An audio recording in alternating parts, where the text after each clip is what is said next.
এই মঞ্চ থেকে আমাদের সংগঠনের তরফ থেকে ওনার এখন ওনার প্রণব সাহা মহাশয়, উপস্থিত আছেন মানিক দাস মহাশয়, আমাদের মহাশয়,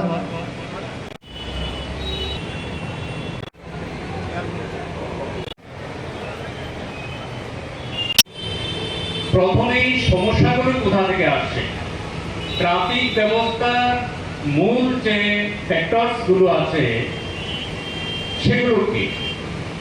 নো ডাউট তার মধ্যে যানবাহন আসবে এক নম্বরে, তার মধ্যে পপুলেশন, জনসংখ্যা তার মধ্যে একটা ফ্যাক্টর আসবে, তারপরে আসবে আমাদের রোড স্পেস কতটুকু আছে, ফুটপাথ কতটুকু আছে, বিজনেস সেন্টার কি আছে।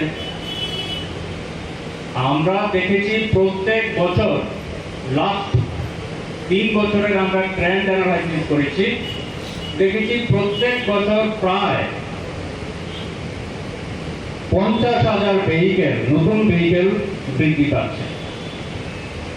50,000 নিউ ভেহিকেল রেজিস্ট্রেশন হচ্ছে, তার মধ্যে 3 ভাগের 2 ভাগই হলো মোটরসাইকেল, এই জাতীয় টু হুইলার। পপুলেশনও বাড়ছে, আপনাদের বিজনেস এস্টাবলিশমেন্ট বাড়ছে,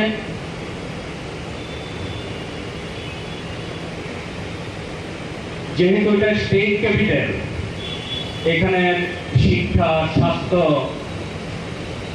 সবকিছুর পরিষেবা এখানে, এটা স্বাভাবিক অন্যান্য ডিস্ট্রিক্ট হেডকোয়ার্টার বা সাবডিভিশন হেডকোয়ার্টার থেকে ভালো থাকবে। তো এখানে সবারই একটা রেজিস্ট্রেশন ছাড়াও এখানে আসা। তো এই যে কারণগুলো বললাম সেগুলো কিন্তু এই যে জাম হচ্ছে, কনজেশন হচ্ছে, এটা মূল কারণ।